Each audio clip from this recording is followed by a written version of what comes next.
Okay, we are back with Joey Pigza. We read chapter 6, Thinking, part 1.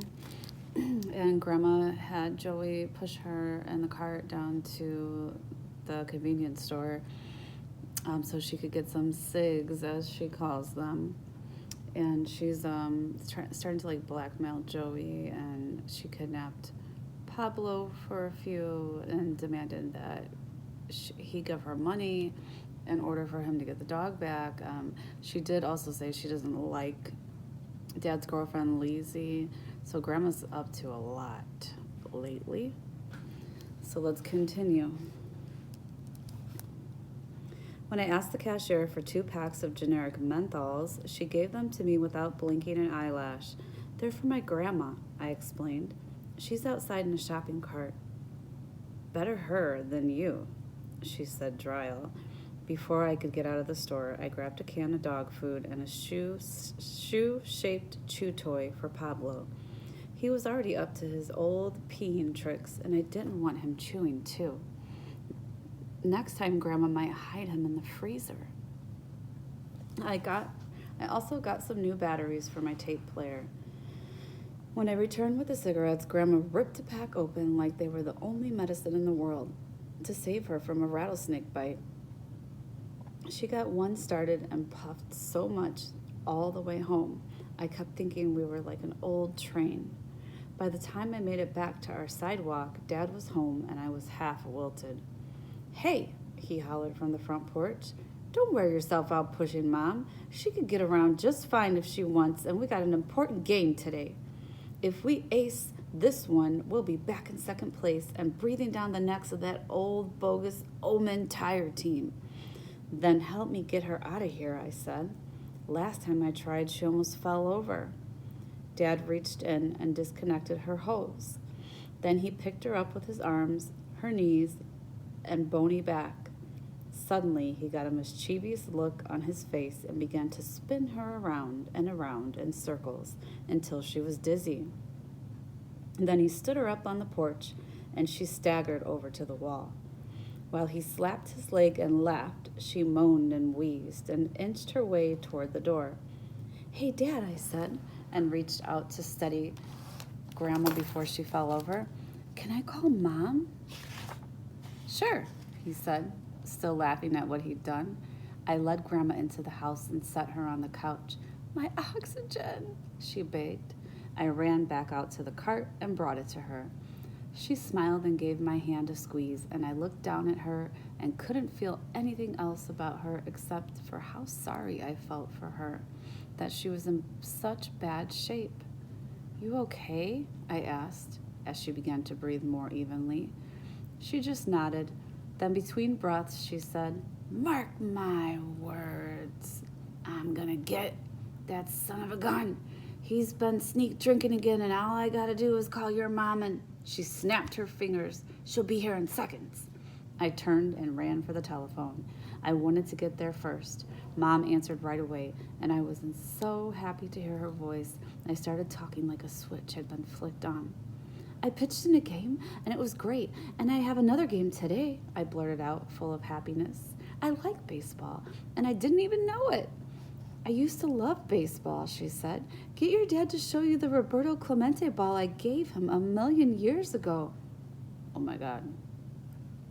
It should be worth a bundle by now. Whoops, I thought. I didn't want to tell her I had skinned the ball all up, so you could hardly find the signature. I didn't know you liked baseball, I said.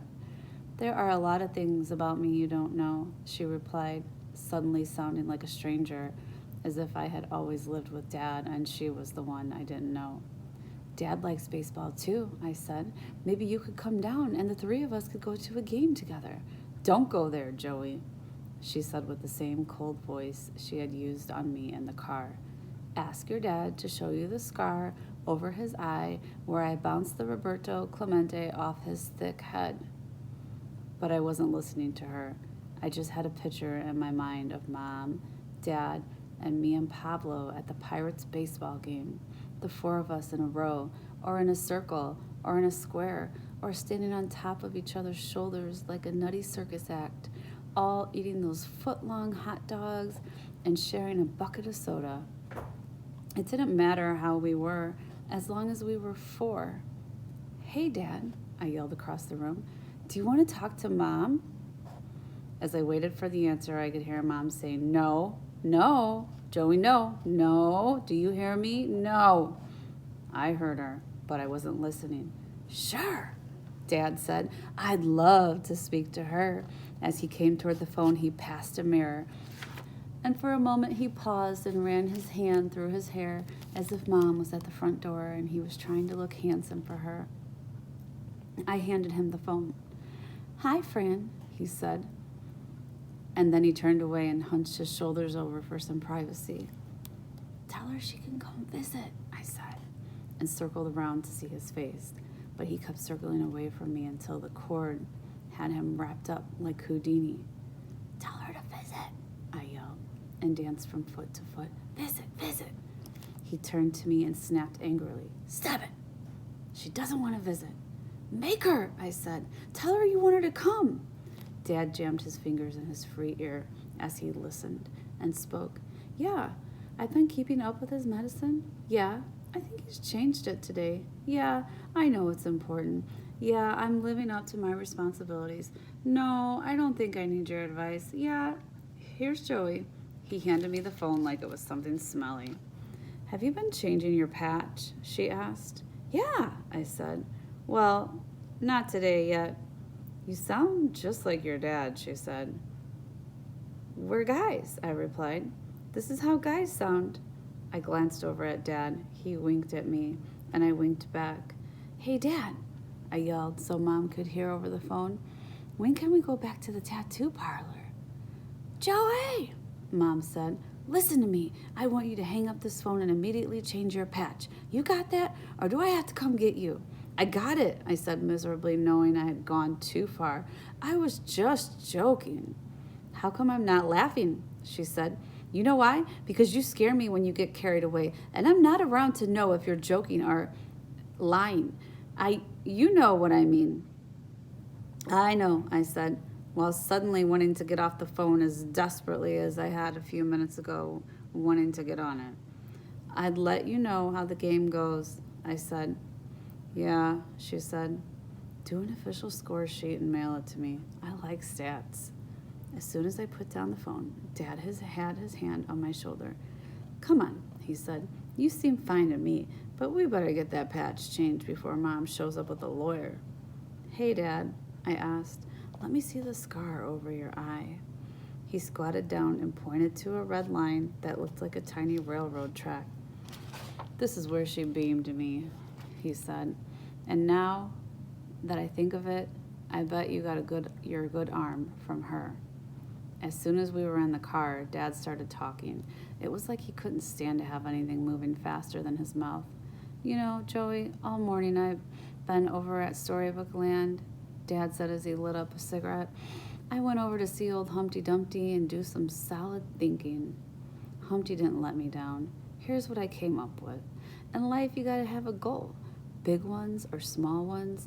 I don't care what size. Just have a goal. And right now we have the same goal. Joey, I know you want to know me better, and I want to know you better. This is the whole reason why you are here this summer. But we can't share my past. And when you leave here and return to your mom, I won't be there to share your future. But right now, this summer, you and me, this is the time for us. We could win this baseball championship. And long after you are gone, I can think of this time and how my boy and me were the biggest winners on the field. This is our goal, Joey, to be champions together. This is what I've been thinking about all morning. And who knows, maybe next year you can come back and we could do it all over again. But one thing at a time.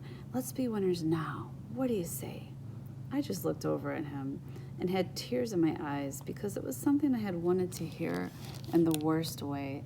And as I stared at him, he reached out and put his hands on mine, and I could feel it shaking. And before long, mine began to shake too. Let's do it, I said. Let's be champs. Right on, he said. But I'm gonna need help, I said. I really don't know what I'm doing. Don't sweat it, he said. Remember, you are the caveman with the rock. That's all you need to know. Now listen to this. Lizzie and I were working on the lineup, and we both decided you were our number one pitcher. We're talking strategy. First, we got to beat Ritter's Diner team. Then, we got to beat Emerson Real Estate. Then, take the semifinals. Then, knock off whoever is in the other PAL field for the Northside Championship. Do I have to pitch every game? I asked. Yeah, Joey, he said. Otherwise, we don't stand a chance. But I'm excusing you from practices. I don't want you wearing out your arm. Hey, Dad, I said. Can you make sure Grandma and Pablo come to the game and that Pablo wears his jersey? He's my good luck charm. Will it make you pitch better? Dad asked. Yeah, I said. No problem, he promised. When you take the mound, they'll be in the stands. Scout's honor. I'll have Lizzie get them. I smiled. I wanted Pablo to watch me win.